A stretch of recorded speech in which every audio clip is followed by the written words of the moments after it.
Essa imagem me tocou profundamente. Uma mulher invade uma arena e abraça um touro que estava sendo torturado. E o mais incrível não é só o ato dela. O animal, estressado por um instante, para. E a pergunta que ecoou na minha cabeça e que eu queria trazer para você é: o que essa imagem realmente significa? Porque por 400 anos nós vivemos na lógica de Descartes. Penso, logo existo.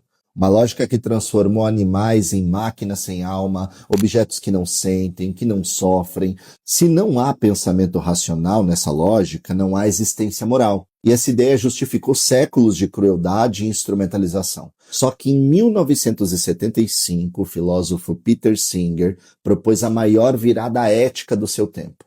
Ele resgatou uma pergunta muito simples. A questão não é se eles podem raciocinar como nós, seres humanos, nem se eles podem falar. A questão é outra.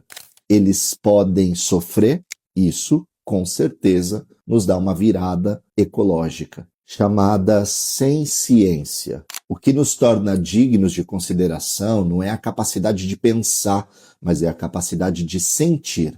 Se um ser sente dor, ele tem o interesse de não sofrer. E esse interesse importa muito. E atenção, aqui eu não estou falando de sentimentalismo.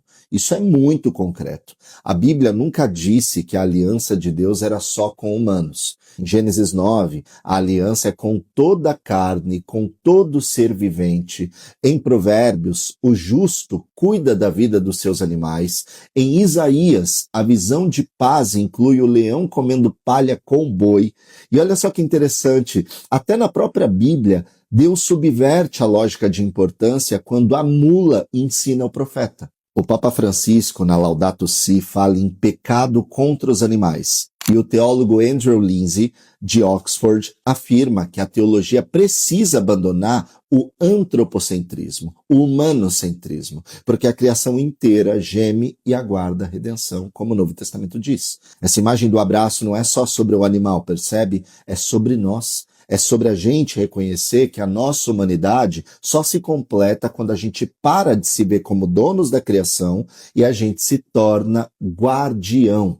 A pergunta que fica e que eu quero realmente que você comente aqui é: a sua espiritualidade te ensinou a dominar ou domesticar a natureza ou a pertencer a ela? Se você gosta desse tipo de assunto e quer estudar de uma maneira mais profunda, eu convido você a conhecer o nosso espaço de estudos chamado Espiritualidade Gentil, um lugar onde a nossa fé caminha sem medo e sem qualquer hesitação em fazer perguntas incômodas. Comenta gentil aqui abaixo que eu vou ter o maior prazer em explicar para você como funciona.